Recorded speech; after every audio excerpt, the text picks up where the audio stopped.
మిత్రులందరికీ నమస్కారం. రేడియో రాంబాబు ఛానల్కి స్వాగతం. 1955లో వచ్చేటువంటి మరో సినిమా పరిచయం చేయబోతున్నాను. అది కన్యాశుల్కం సినిమా. మీ అందరూ తెలుసు 1955 ఆగస్టు 26న విడుదలైంది కన్యాశుల్కం సినిమా.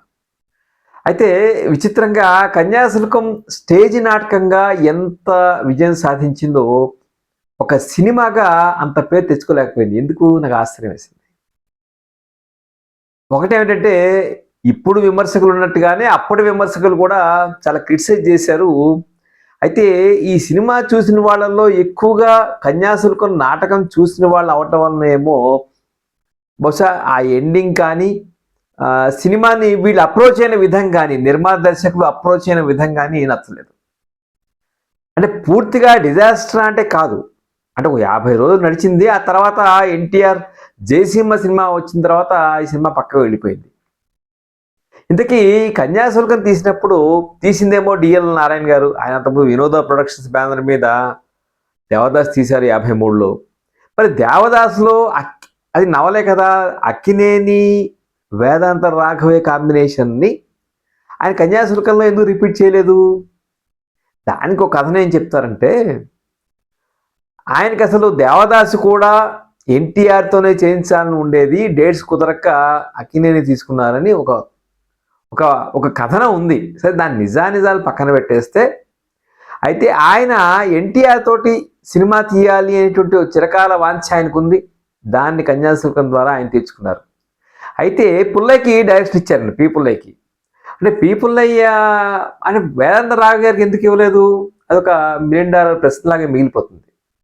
సో ఇంతకీ కన్యాశుల్కం సినిమా చూసినప్పుడు అది క్రిటిక్స్కి ఎందుకు నచ్చలేదు అన్నప్పుడు 2 కారణాలు అయ్యుండొచ్చు. కన్యాశుల్కం స్టేజ్ నాటకం చూసినప్పుడు, లేకపోతే టెక్స్ట్ చూసినప్పుడు సాయంకాలం అయిందని చెప్పి గిరీశం ఉపోద్ఘాతంతో స్వాగతంతోనూ స్టార్ట్ అవుతుంది.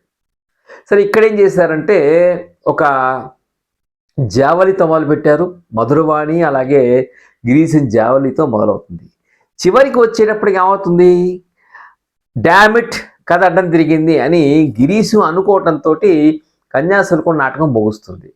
కానీ ఇక్కడేం చేశారంటే గిరీశానికి బుచ్చమ్మకి పెళ్లి చేసేసి వాళ్ళు ఏదో ఒక నాటకం చూస్తున్నట్టుగా ఎండ్ చేశారు.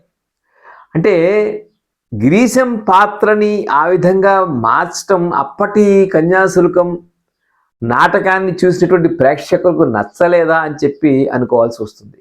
అయితే ఒక సినిమాటిక్ లిబర్టీ, సినిమాటిక్ ఎండింగ్ అనేది ఉంటుంది కదా. అంటే గిరీశం మనిషి మారాడు అని సినిమాలో చెప్పదలుచుకున్నారు. నాటకంలో అంత తొందరగా మారినట్టుగా మనకి చూపించరు. సో ఇవన్నీ కొన్ని ఏమంటారు, విష్ఫుల్ ఒకటి లౌడ్ థింకింగ్ లాంటిది ఈ కన్యాశుల్కానికి సంబంధించి. అయితే కన్యాశుల్కం రేడియో నాటకం కూడా వచ్చింది. రేడియో నాటకం కూడా చాలా పాపులర్. ఆయన కుప్పిలి వెంకటేశ్వరరావు గారు గిరీశంగా నటించారు, వాణిబాల గారు మధురవాణిగా నటించారు, కూచిమంచి కుటుంబరావు గారు ఏమో ఐ థింక్ రామపంతులు, ఇట్లా వీళ్ళందరూ నటించారు. అది కూడా గంట నాటకమే. అది కూడా స్టేజ్ నాటకం 5-6 గంటలు ఉంటే గంట నాటకాన్ని అడాప్ట్ చేశారు. దాంట్లో కూడా ఇక్కడ కూడా 3 గంటలు 2 గంటల ఒక 170 నిమిషాలు సినిమా అనుకోండి. అయితే ఈ సినిమాని ఇక్కడ ఏం చేశారంటే, నాకెందుకో సినిమా పెర్ఫార్మెన్సెస్ అందరివి కూడా చాలా అద్భుతంగా నాకు అనిపించాయి. ముఖ్యంగా మధురవాణి.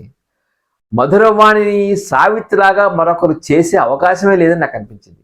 అంటే గురజాడ అప్పారావు గారు ఒక మధురవాణి క్యారెక్టర్ ఆయన ఏ విధంగా ఊహించారో, ఏ విధంగా ఆయన థాట్ ప్రాసెస్లో ఉందో, పూర్తి స్థాయిలో సావిత్రి మధురవాణి అంటే ఇలాగే ఉంటుందేమో హావభావాలన్నింటినీ అద్భుతంగా చూపించిన నటి సావిత్రి. అంటే ఆవిడ మిగిలిన సినిమాలన్నీ ఒక ఎత్తు అంటే మనం మిస్సమ్మ గురించి చెప్తాం, కానీ మధురవాణి సినిమా ఒక ఎత్తు అని చెప్పి నాకు అనిపించింది. ఇంకా ఈ సినిమాలో ఈ సినిమా ఏం చేస్తుందంటే, వాళ్ళు ప్రధానంగా గిరీశం రావటం, గిరీశం వచ్చేసి బుచ్చమ్మతో అప్పటివరకు ఎన్ని వేషాలు గిరీశం వేసినా బుచ్చమ్మతో సీరియస్గా ప్రేమలో పడటం, ఆ ప్రేమని పెళ్లి వరకు తీసుకెళ్ళటం అనేటువంటి విధవా వివాహాన్ని ఆచరించి చూపించాలనేటువంటి ఒక యోచన ఉన్న యువకుడుగా మనకి గిరీశం కనిపిస్తాడు. అదంతా అగ్నిహోత్ర అవధానం ఇంట్లో ఆ సెటప్ అంతా ఎక్కడ ఉంటుంది. మరోపక్క రామపంతులు మధురవాణి వారి ఇంటి కార్యకలాపాలు, రామప్ప పంతులు ఏ విధంగా స్కీమింగ్ మ్యానిపులేషన్ చేస్తూ ఉంటాడు, మధురవాణి అవన్నీ ఎలా గమనిస్తూ ఉంటుందో అవి కొన్ని సన్నివేశాలు రాసుకున్నారు. తర్వాత లుబ్ధావధాన్లు ఆ పిసిరిగొట్టుతనం కానీ ఏదైనా సరే 6-7 అమ్మాయిని ఏ విధంగా ఎందుకు పెళ్లి చేసుకుందాం అనుకుంటున్నారో మరి ఆ రోజుల్లో ఈ కన్యాశుల్కం ఇచ్చేసి అనేటువంటి ఒక భయంకరమైన ఆచారం. సో ఆ ప్రతినిధిగా మనకి లుబ్ధావధాన్లు అద్భుతంగా నటిస్తారు. ఇక మన పెర్ఫార్మెన్సెస్ వైజ్ మనం చూసినట్లయితే సో మొదటి అద్భుతమైన పెర్ఫార్మెన్సు మధురవాణి సావిత్రి, ఇంకా అందులో తిరుగులేదు. ఆ తర్వాత విన్నకోట రామన్న పంతులు ఆయన అగ్నిహోత్రావధానులుగా చాలా బాగా చేస్తాడండి ఆయన. అంటే విజయనగరం కుటుంబాల్లో, బ్రాహ్మణ కుటుంబాల్లో నుండి భాష కావచ్చు, ఆహార్యం కావచ్చు, ముఖ్యంగా ఒక సీన్లో ఆయన నవ్వొస్తుంది మనకి. రామపంతులు ఒక చోట ఆయనకి ఏదో తాంబూలం ఇవ్వబోతాడు, ఆయనకి చేతికి ఇచ్చేస్తుంటే ఇట్లా వద్దని చెప్పి అక్కడ పెట్టమంటాడు. ఆయన పెట్టిన తర్వాత దాంతో సంప్రోక్షణ చేసినట్టు చేసి తీసుకుంటాడు. అలాగే ఒక చోట గిరీశం ఆయన మీదకి వచ్చేస్తుంటాడు. గిరీశం ఏదో అది చేయబట్టుకుందామనో భుజం మీద ఆ టైప్లో వస్తుంటే ఆయన చాలా అవాయిడ్ చేసి దూరంగా వెళ్తుంటాడు. అంటే నిత్యం మడి ఆచారాలతో ఉన్నటువంటి ఒక వ్యక్తిగా మనకి అగ్నిహోత్రోధాలు కనిపిస్తాడు. ఆ తర్వాత అది వేసింది విన్నకోట రావణ పంతులు గారు. ఆ తర్వాత వేసిందేమో లుబ్ధావధానుల పాత్ర వేసినటువంటి గోవిందరాజు సుబ్బారావు గారు. ఆయన అద్భుతం నిజంగా. అసలు ఆయన స్లోగా మాట్లాడతారు. ఒక 60 ఏళ్ళ వృద్ధుడు ఎలా మాట్లాడతాడు, దగ్గు చెప్పడం కానీ, రామపంతులకి లుబ్ధావధాలకి మధ్య కొన్ని సంభాషణలు బాగుంటాయి. లుబ్ధావధాలకి గిరీశ అగ్నిహోత్రావధానం తరఫున ఒక లెటర్ రాస్తాడు. ఆ లెటర్ రాసినప్పుడు రామపంతులు ఇచ్చి మీరు చదవండి అంటాడు. కొన్ని రామపంతులు తన మీద ఉన్న రెఫరెన్సెస్ని అవాయిడ్ చేస్తూ ఉంటాడు. అదేమిటి మీరు చదవటం లేదు, ఉంది నేను చదివాను, మీ గురించి ఏదో అన్నాడు చెప్పండి అది అంటాడు. ఈ రకమైన సంభాషణ చాతుర్యం సుబ్బారావు అదరగొట్టేశారు నిజంగా. అంటే మన ఆర్డర్ ప్రిఫరెన్స్ కాదు కానీ వీళ్ళ పెర్ఫార్మెన్సెస్ చూస్తే వెంటనే నాకు చాలా అద్భుతంగా అనిపించింది. రామపంతులుగా సిఎస్ఆర్కి ఆయన కొట్టిన పిండి నిజంగానే ఏమన్నా సరే ఏమనుకుంటున్నాడో డ్యామేజీ వేసేస్తాను జాగ్రత్త అని చెప్పి అంటూ ఉంటాడు. అలా రామపంతులు చేసినటువంటి పాత్ర మనం అద్భుతం అని చెప్పుకోవచ్చు. ముఖ్యంగా బుచ్చమ్మ పాత్రలో ఎస్ జానకి గారు నిజంగానే ఆవిడ కూడా అంతమంది మనం షావుకార్ సినిమా చూసినప్పుడు షావుకార్లో చాలా చలాకీగా నటించినటువంటి ఎస్ జానకి, షావుకార్ జానకి, ఇక్కడ ఆవిడ చాలా సబ్డ్యూడ్ పెర్ఫార్మెన్స్గా మనకి కనిపిస్తుంది. జానకి గారిని మనం చూసినట్లయితే గిరీశం ఒక చోట ఒకే ఒక చోట ఆవిడ షార్ప్గా అంటారే, ఆ షార్ప్ టంగ్ ఒక చోట కనిపిస్తుంది. గిరీశం గారు జాగ్రత్త, ఒళ్ళు జాగ్రత్త అని చెప్తుంది. పెళ్లి కాకుండా వ్యధవేషాలు వేయకండి మీరు అని చెప్పి గిరీశం ఎప్పుడైతే బుచ్చమ్మని లెవెల్ తీసుకొస్తాడో అప్పుడు చాలా షార్ప్ టంగ్ తోటి చెప్తుంది ఆవిడ. అంటే ఆవిడ పెర్ఫార్మెన్స్ కూడా వెరీ సెటిల్ పెర్ఫార్మెన్స్ కింద చెప్పాలి. నిజానికి ఆవిడ పాత్ర ఒరిజినల్గా జమున అనుకున్నట్ట. అయితే విధవరాలి పాత్ర వేయించడానికి జమున గారి తండ్రి ఇష్టపడలేదు. అందువలన ఆల్టర్నేట్ ఛాయిస్గా జమున గారు వచ్చారు కానీ చక్కగా చేశారు ఆవిడ. ఇక మిగిలిన పాత్రలో సూర్యకాంతం మీనాక్షిగా వేసింది ఆవిడ. ఆవిడంటే లుబ్ధావధానులు కూతురుగా వేస్తుంది అనమాట. ఆవిడ వేసినటువంటి పాత్ర బాగానే ఉంటుంది. ఇక గుంటూరు శాస్త్రులుగానేమో వంగర చాలా సినిమాల్లో మనం చూసాం కదా, వంగరకి ఆయన కొట్టినటువంటి పిండి.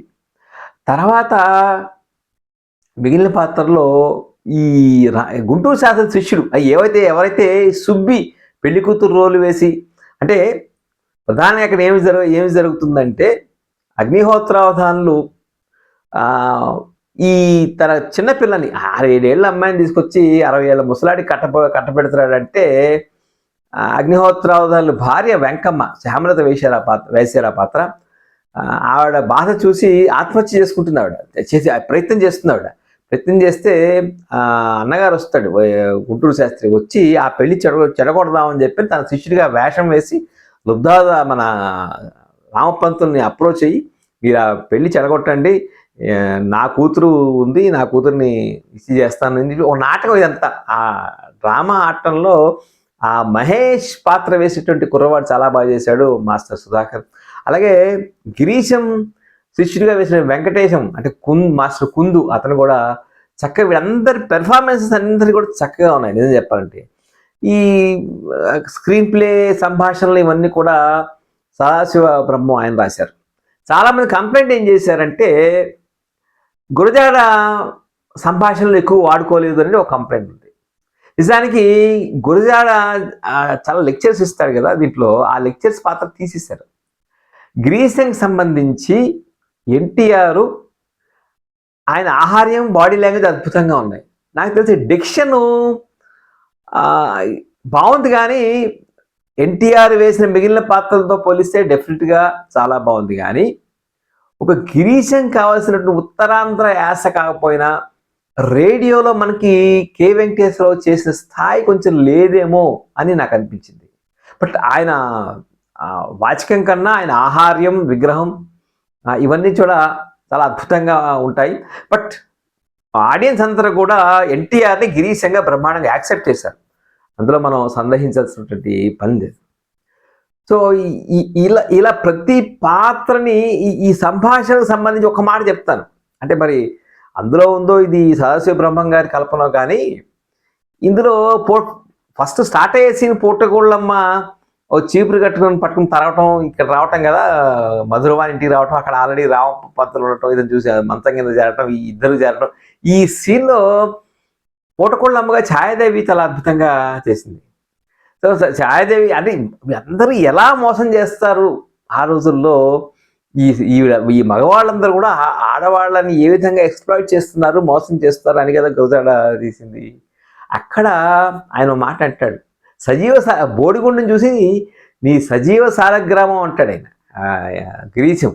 సో సంభాషణలు అంతవరకు డెఫినెట్గా బాగున్నాయి. ఒకచోట ఈ లుబ్ధావధానులు పెళ్లి మీరే చేయించాలంటే రామపంతులు తనదైన శైలిలో అంటాడు, నాకేం మంత్రాలు రావే అంటాడు.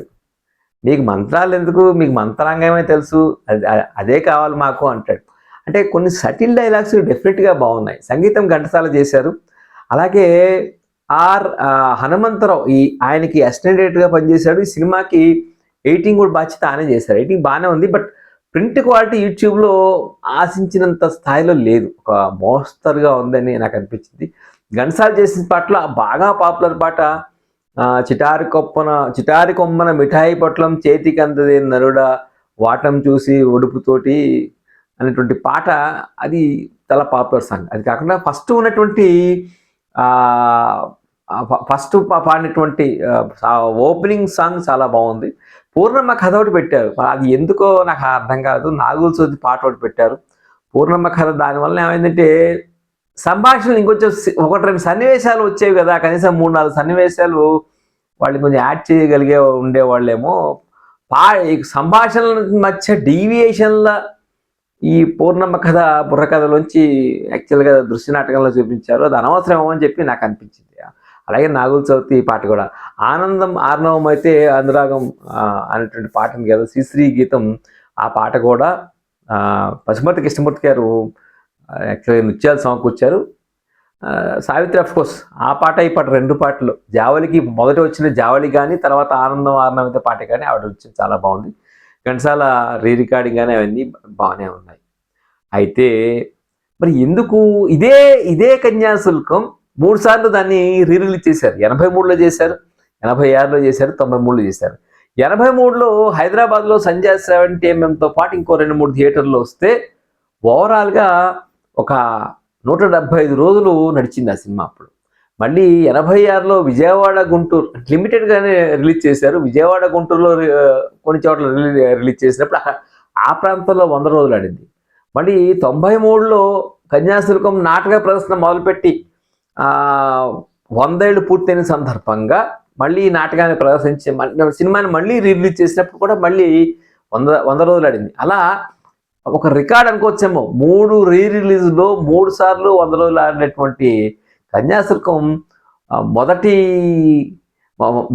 రిలీజ్లో 100 రోజులు ఆడకపోవటం ఆశ్చర్యం అనిపిస్తుంది. సౌజన్యరావు పంతులుగా గుమ్మడి వెరీ యాప్ట్. కరెక్ట్గా అసలు గురజాడ గారే సౌజన్యరావు పంతులు అంటే గుమ్మడి గారిని దృష్టిలో పెట్టుకు రాశారేమో స్క్రిప్ట్ అన్నంతగా గుమ్మడి గారు సెట్ అయిపోతారు మనకి. సో అలా కన్యాశుల్కం ముఖ్యంగా నేను చూసినప్పుడు ఈ 4 స్తంభాలు లాంటి వాడండి. మధురవాణి, అగ్నిహోత్రావధానులు, లుబ్ధావధానులు, రామపంతులు, గిరీశం, ఇలా అందరూ అద్భుతంగా చేసినటువంటి ఒక గొప్ప సినిమా. ఇప్పుడు క్లాసిక్ స్టేటస్ వచ్చింది ఆ సినిమాకి. ఆ రోజుల్లో రాలేదు. పుల్లయ్య గారు సినిమా చూసిన తర్వాత నేను ఆ ప్రశ్న వేసుకున్నాను కానీ ఇదే వేదాంతం రాఘవ్ గారు తీస్తే ఏ విధంగా ఉండేది అని అనుకున్నా కానీ పుల్లయ్య గారు ఆయన ఏమి లోపం చేయలేదు. అందుకనే వాళ్ళకు డిస్క్లైమర్ వేస్తారు.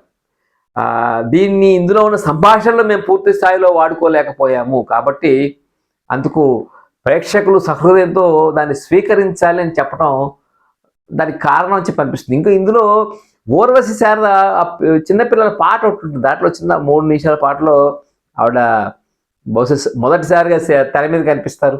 అలాగే పేకేటి శివరాం కూడా ఓ కానిస్టేబుల్ రోల్లో కనిపిస్తారు.